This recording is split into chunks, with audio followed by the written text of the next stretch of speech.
I can still remember the excitement in the car as we drove up the winding mountain roads. The five of us crammed into the back seat and trunk, laughing about silly things like this was our chance to unplug from the world and somehow rediscover who we were before the suffocating routine took over. I remember Clara in the front seat, her brown hair flying out the window, trying to sing along to whatever was playing on the radio, even though the signal was starting to fade. Lucas, the quietest of the group, was in the far corner of the back seat, fiddling with his phone but without much success. "The signal's gone," he commented with a small smile, as if that was exactly what we needed. Deep down, we all wanted this isolation. We wanted to disconnect. Mateus, who was driving, had handpicked a place. A campsite in the middle of nowhere, up in the mountains, no cell signal, no connection to the outside world. He called it reconnecting with nature. He was always the most adventurous among us, the one who sought out challenges, who pushed us out of our comfort zones. Beside him, Clara was excited, talking about the campfire we built and how she wanted to tell ghost stories that night, like in the movies. Malu, sitting next to me, was different. I could feel her tension. She hadn't said much since we left the city. From the moment we started planning the trip, she seemed hesitant. I wondered if it was the idea of a weekend without any contact with the world or something between her and Mateus. Lately, their conversations had been colder, but no one wanted to talk about it. It was easier to pretend everything was fine. When we finally reached the campsite, the silence around us felt almost oppressive. There wasn't any strong wind, just a light breeze barely stirring the leaves. The forest around us felt dense, the trees towering and close together, blocking most of the sunlight, casting a greenish tint over everything. It was as if nature there was in some kind of trance, frozen in time. And, though it was beautiful, there was something in the air that made me uneasy, as if we were being watched from the moment we stepped out of the car. Lucas was the first to notice.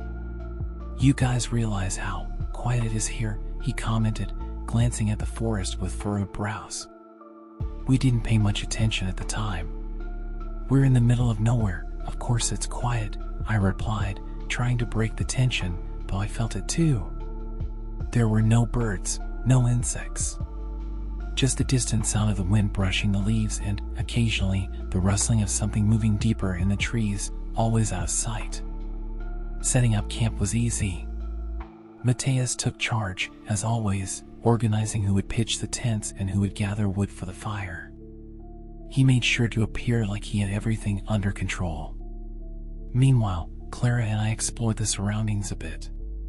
The trees seemed older than any forest I'd ever seen, their trunks covered in moss, roots clawing out of the ground like hands.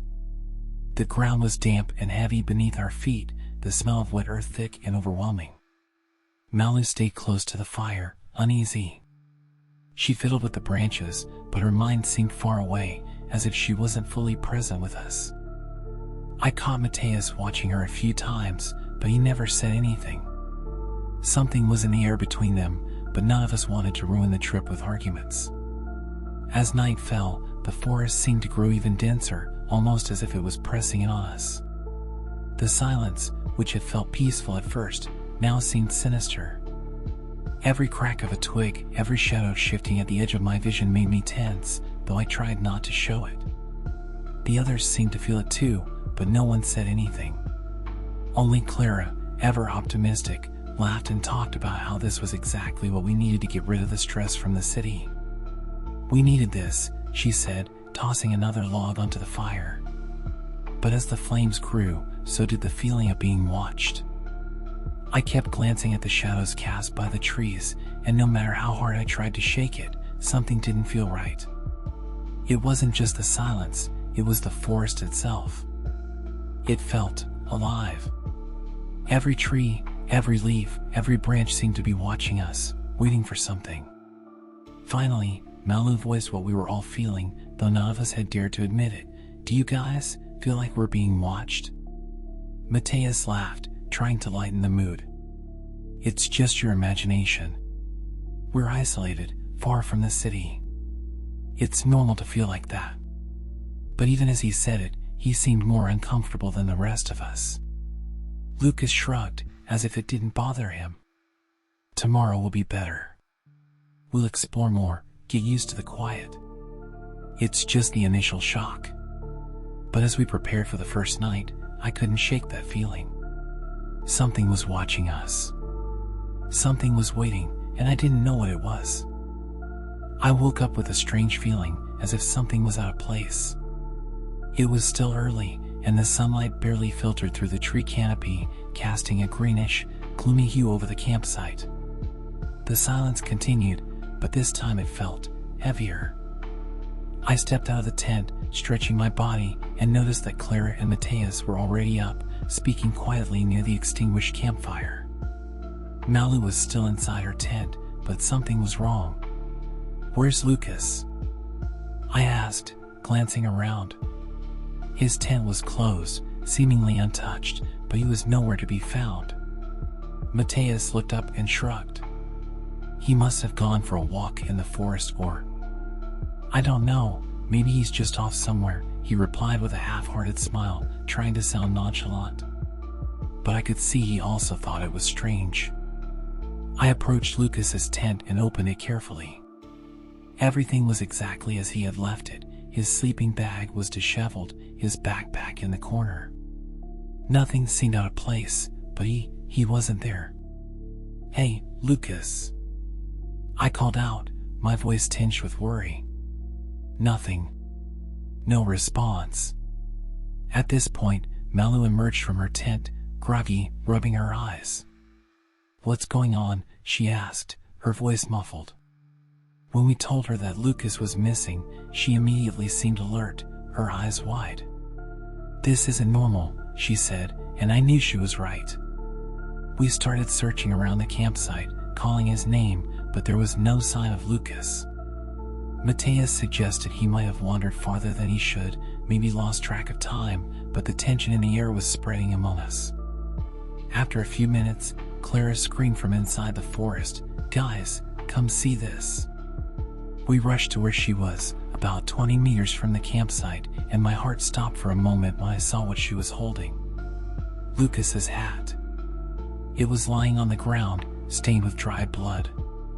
"Oh my God," Malu whispered, covering her mouth. It wasn't a lot of blood, but it was enough to ignite panic in us. I looked around, trying to find any sign of him, any trace that might indicate where he had gone, but my eyes were drawn to something even more disturbing, symbols carved into the nearby trees. They were crude drawings, as if made with some sharp object, maybe a knife. They were geometric shapes, circles, mixed with lines that made no sense to me. There was something profoundly wrong with them. It was as if those symbols belonged to a time or a culture we didn't know, something ancient and incomprehensible. "What the hell is this?" Mateus asked, now clearly shaken. No one knew how to respond. The blood-stained hat, the symbols on the trees, everything suggested that Lucas hadn't just gotten lost.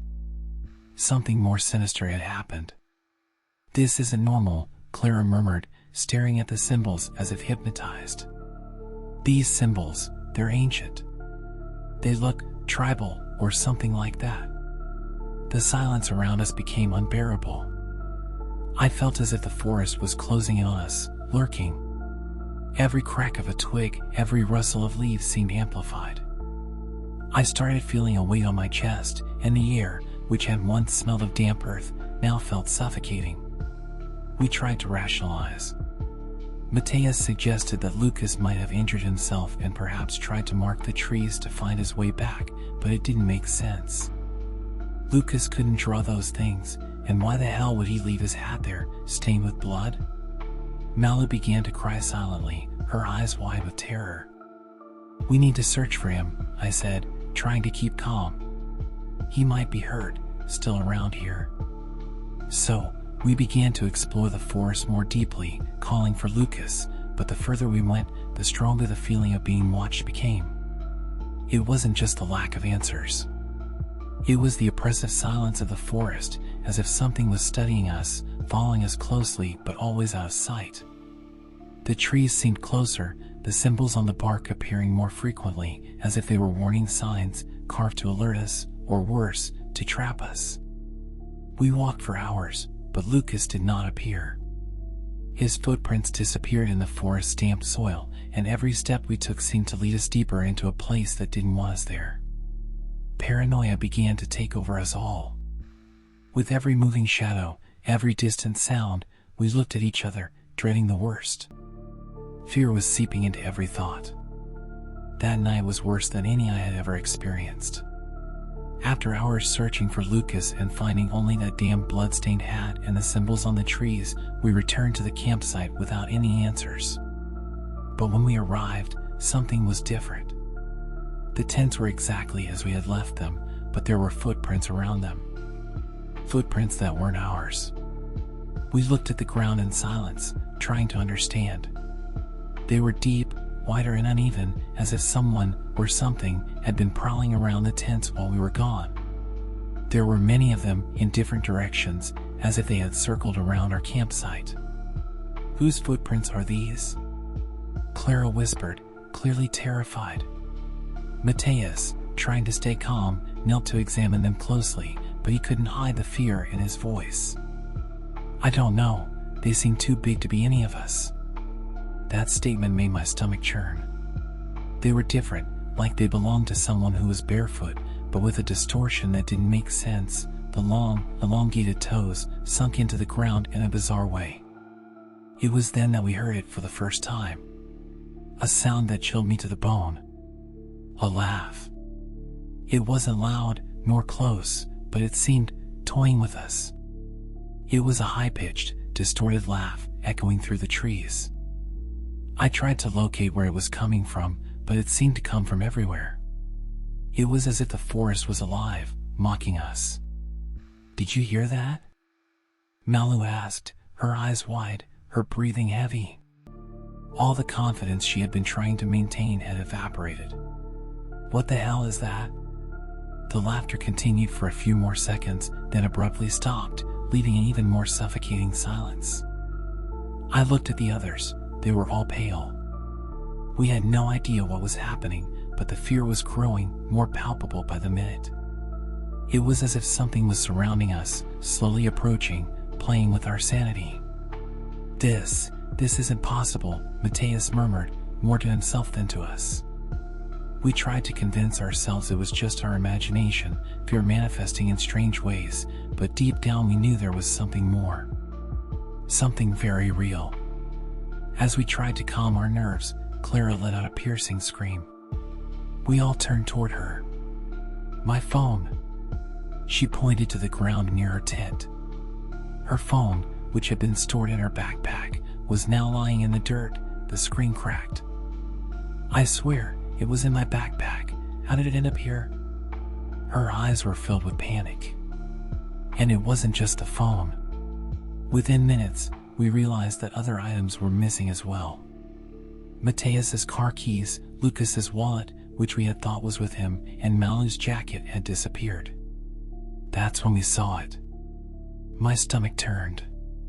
Malu's jacket was hanging from a branch about 10 meters away, as if someone had carefully placed it there. I approached, my heart racing, and when I reached it, I noticed it was wet, with something I couldn't immediately identify. When I touched it, the metallic smell hit me. Blood. The jacket was soaked with blood.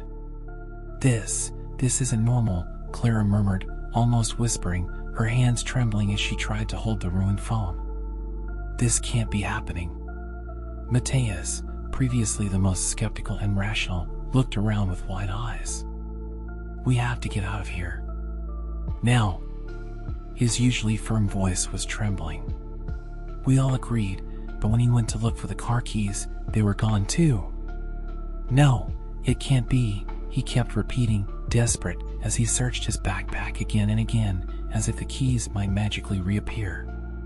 Suddenly, we heard the laughter again. This time, it was closer, clearer, but still without a clear source. It was as if the sound was moving, circling around us. My heart was beating so fast that it felt like I could hear the blood pulsing in my ears. That's when the feeling of being watched became impossible to ignore. It was as if someone, or something, was stalking us. I looked at the trees, but all I saw were shadows. The shapes the campfire light cast on the trees seemed to move, to twist. Every time I turned to one side, I had the impression that something moved at the edge of my vision, always far enough that I couldn't see it clearly. "We're not alone," Malu said, her voice low, almost a whisper. There's something here." No one contradicted her. We all felt it. The presence. It was there, in the darkness, watching us. I could feel the weight of a pair of eyes, invisible, fixed on us, studying us, waiting. "Let's go back to the fire," I suggested, my voice trembling. It was the only thing that made sense. The warmth, the light, maybe it would keep us safe, or at least give us a sense of control amid the chaos. As we headed back, the fear only grew. The footprints around the tents now seemed multiplied, and the laughter echoed sporadically, as if something was having fun at our expense. But whatever it was playing a game. And we were the pieces. The forest was alive that night. And it wasn't going to let us leave. The feeling of panic was overwhelming. After we found our belongings scattered in a bizarre manner, we knew we couldn't stay there any longer. Something, or someone, was playing with us, surrounding us, stalking us. Mateus, with trembling hands and a pale face, was the first to say what we were all thinking: "We need to get out of here, now." None of us disagreed. We grabbed whatever we could, flashlights, backpacks, kitchen knives, and began walking along the trail that had brought us to the campsite. But as we advanced through the forest, something was terribly wrong. The trail, which should have been clear and straightforward, started to seem different. First, the branches of the trees intertwined in a strange way, as if the forest was alive, moving to block our path. Then, the roots seemed to rise higher than normal, as if they wanted to make us stumble, hold us back. The sensation of being watched intensified with each step. I looked back every minute, expecting to see something in the shadows, but all I saw was trees and darkness. Yet, the feeling didn't go away. It was as if something was following us, always just out of sight. "We must be close to the road by now," Mateus said, trying to stay calm, but the tension in his voice was evident. We kept walking. We walked for hours. And then, Clara stopped abruptly, letting out a moan of pure despair. This can't be real." She was standing in front of the campsite. We had circled back. Even after hours of walking in a straight line, even following the same direction, we were back at the starting point. The tents were there, the campfire now just a pile of ashes. How is this possible?" I whispered, trying to understand what was happening. But nothing made sense. The air, now heavy and dense, seemed to push us back, as if the forest wanted us there, trapped. Mateus kicked the ground, shouting in frustration. "This can't be." He looked around, eyes wide, as if searching for an escape, a flaw in reality. We walked straight. I followed the damn mental GPS. "There's no way." Clara started to cry, sobbing quietly. "We're trapped, we're stuck here, and Lucas, oh God, Lucas is dead, isn't he?" I wanted to say something to calm her, to calm us, but the truth was, I felt the same way. I felt the desperation creeping through my mind, making me question if any of us would get out alive. The forest was throwing us back to the campsite, like a predator toying with its prey. We had no escape. Then things started to get worse. Malu was the next to disappear. One minute she was there, walking beside me, clinging to my arm as if that would protect her. The next minute, I turned to talk to her and she was simply gone. "Malu?"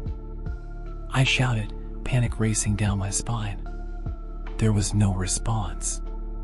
Mateus and Clara started running in the direction they believed she had gone, but it was useless. There was no sign of Malu. Only that oppressive silence remained, broken only by our heavy breathing. "We have to go back." Clara was shouting, but Mateus was determined to find her. "She can't have just vanished." Then we heard her. Malu's scream. A scream that made my blood run cold. It wasn't just fear. It was pain, a despair I can't describe.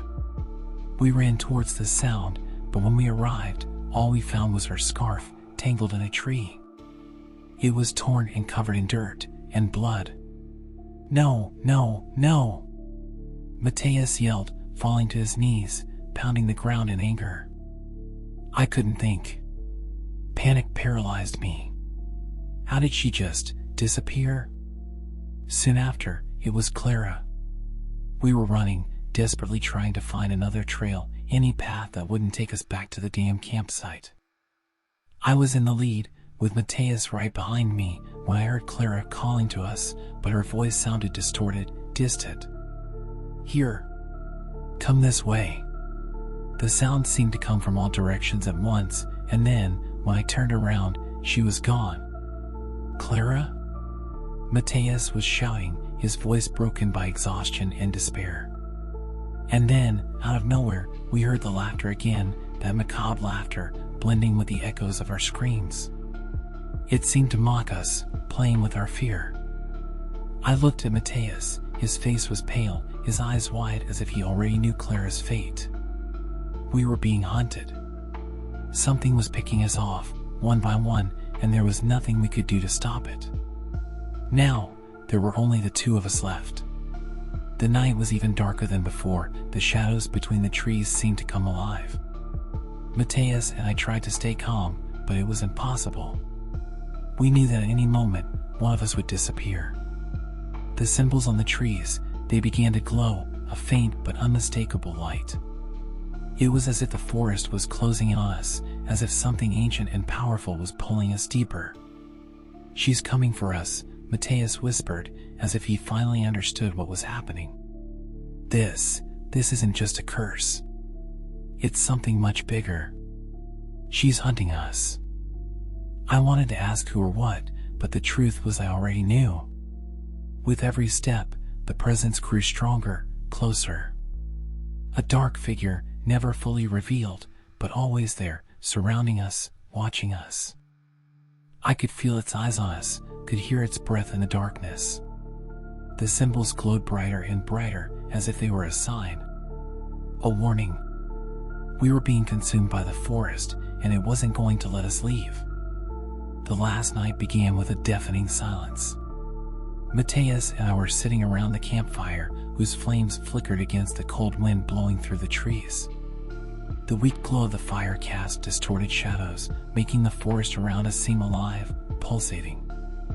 I couldn't take my eyes off the trees, the symbols etched into them now glowing with a faint, almost ghostly light. It was as if the forest itself was feeding off us. "Clara," Mateus broke the silence, his voice low, almost powerless. "You feel it's getting closer, don't you?" He was staring into the dark, his eyes weary, as if he had already accepted the inevitable. I wanted to respond, but my mouth was dry, and any attempt to find the right words seemed futile. Of course, I felt it. The presence was stronger, more tangible, as if it was closing in for the final blow.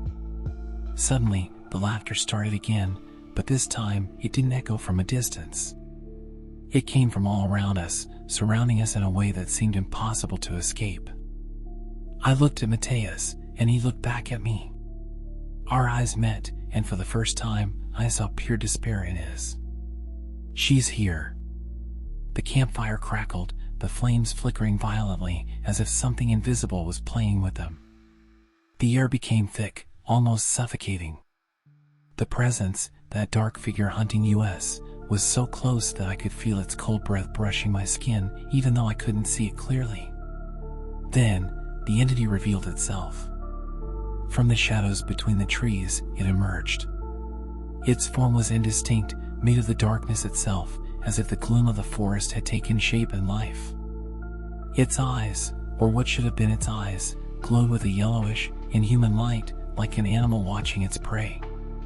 Its silhouette wavered, distorted, a blend of something human and beastly. It was impossible to describe exactly what it was. A spirit? A curse? Something ancient, far older than anything I could imagine. It moved slowly, and as it approached, the ground around us seemed to give way, sinking as if the very earth was being consumed by its presence. You should never have come. Its voice was not a single voice, but many, all blended into a macabre whisper, as if the wind and the trees were speaking through it. This place is sacred. You were brought here for sacrifice. Matthias stood up abruptly, holding a kitchen knife, the only weapon we had. Stay away from us, he shouted, but his voice trembled, betraying his fear. He took a few steps forward, as if to confront the thing, but I knew he was terrified too. He didn't stand a chance. The entity stopped, as if assessing Matthias, almost as if evaluating prey before delivering the fatal blow. You are part of a cycle, it continued, its voice reverberating in my mind. This has been happening for centuries. You were chosen, like so many before you. This place feeds on lives, and you are the sacrifice. It was at this moment that something changed in Matthias. He dropped the knife, as if all the fight within him had vanished in an instant. I'm not going to die here, he said quietly, but his voice sounded strange, distant. And then, before I could react, he simply disappeared. There was no sound, no movement. 1 second he was there, and the next, the space where he had been was empty. As if he had been swallowed by the darkness itself. I screamed his name, but there was no answer. I looked around frantically, hoping he would reappear, that this was some sort of illusion. But he didn't come back. Now, only I remained. Terror overtook me in a way I had never imagined possible. I was alone, completely at the mercy of the entity. The campfire flickered, almost going out, and the dark figure advanced, closer than ever. Its eyes, or whatever they were, seemed to consume me. My body froze. I couldn't move a muscle, couldn't even breathe. I knew my end was right there, in front of me. You will be the last, the entity said. The last sacrifice. And after you, another group will come. There is always another group. There are always more sacrifices. My legs gave way, and I fell to my knees on the ground, staring at that indescribable being, feeling like my whole being was being drained, sucked by something greater, something incomprehensible. The forest, that place which once seemed merely isolated and wild, now revealed its true nature. It was alive, it was conscious, and we were nothing more than prey in an endless cycle of terror. Then, I heard it. The voices. At first, they were soft, distant, almost like a whisper. But soon they became clear. They were the voices of my friends. Lucas. Malu. Clara. Matthias. All of them. Calling to me, but in a distorted way, as if their words came from some deep, dark place. Clara, come, we're waiting, you can't escape. I screamed, trying to push away those voices, trying to deny what I knew to be true. But the forest had consumed me.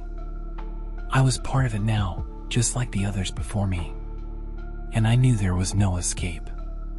The last sound I heard was the echo of my own scream mingling with the macabre laughter of the forest. After that, only silence.